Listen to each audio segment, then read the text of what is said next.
Here's a story that Jesus told about forgiveness and someone who didn't know how. It's from Matthew chapter 18, verses 21 to 35. Then Peter came to Jesus and asked, "Lord, if my brother keeps on sinning against me, how many times do I have to forgive him? 7 times?" And Jesus answered, "No, not 7 times, but 70 times 7. Because the kingdom of heaven is like this. Once there was a king who decided to check on his servants' accounts. He'd just begun to do so when one was brought in, and the servant owed him millions of dollars. The servant didn't have enough to pay the debt back, so the king ordered him to be sold as a slave, him, his wife, his children, and all that he had. The servant fell on his knees before the king and said, "Oh, be patient with me," he begged, "and I'll pay you everything." Now the king felt sorry for him, and so he forgave him the debt and let him go.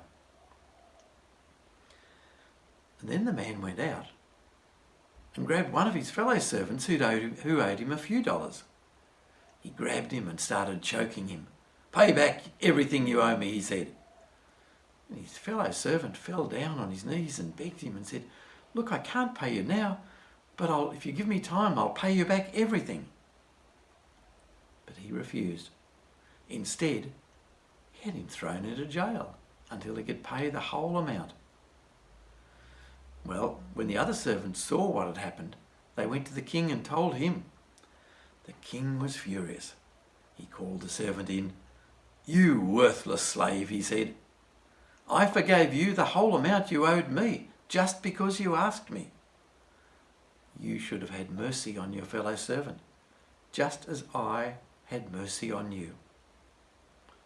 The king was very angry, and he sent the servant to jail to be punished until he could pay back the whole amount. And Jesus concluded, "This is how my Father in heaven will treat every one of you, unless you forgive your brother from your heart." This is the word of the Lord. May God grant us understanding and openness to hear and understand.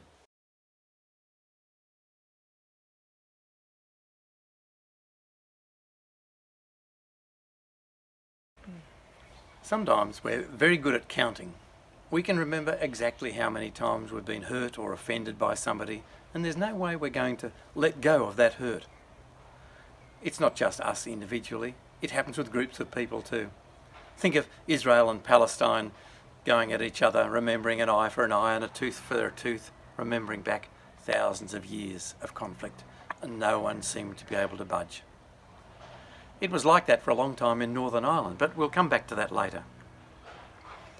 Jesus tells us that God is completely different, that God treats us with grace, grace that doesn't seem able to count.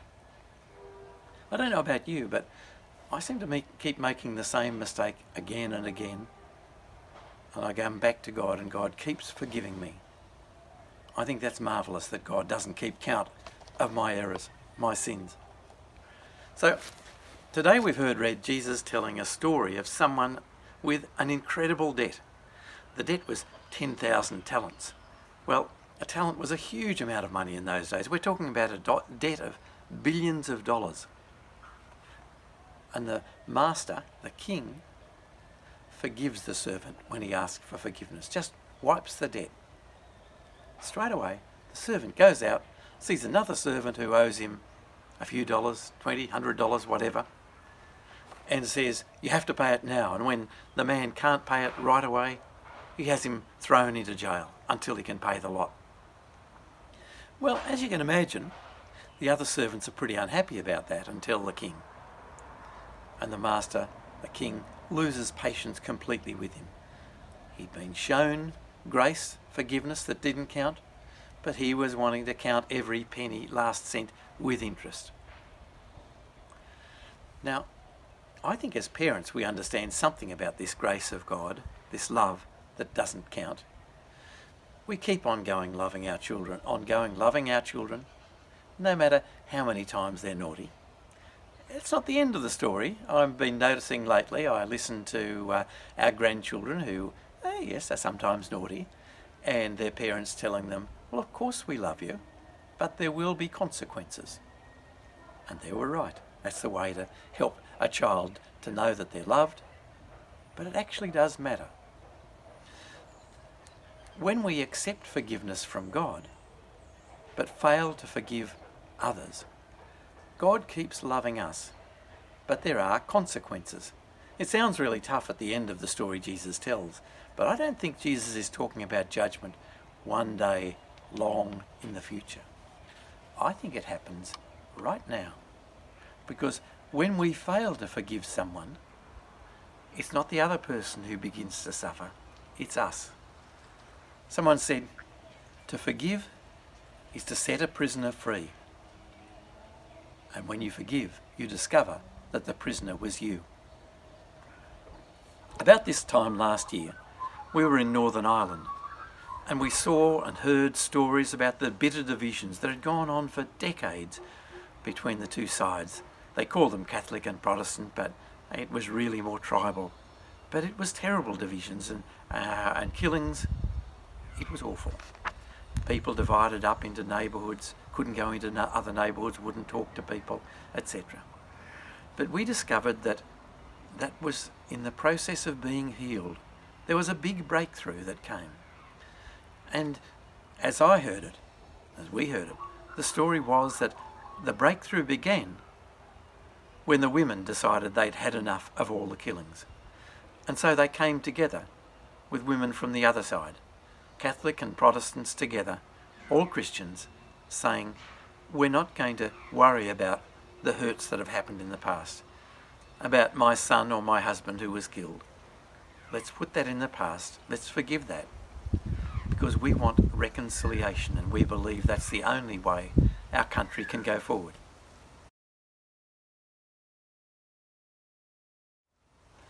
Then they had to go and tell the men, we've had enough.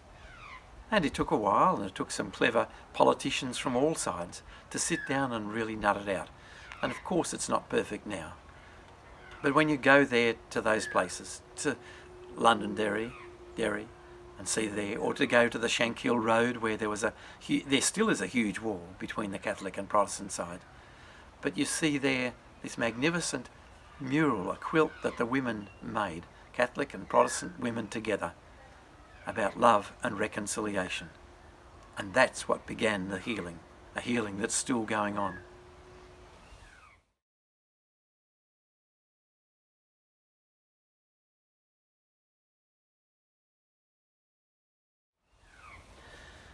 It was the same in East Timor after independence. Maybe you can remember that there was a very unhappy period after East Timor was invaded by the Indonesians back in 1975. There was resistance, and the main leader of the resistance was a man called Xanana Gusmao. Eventually, the Indonesians allowed a vote for independence, and were amazed that overwhelmingly 90% of the people voted for East Timor to become independent.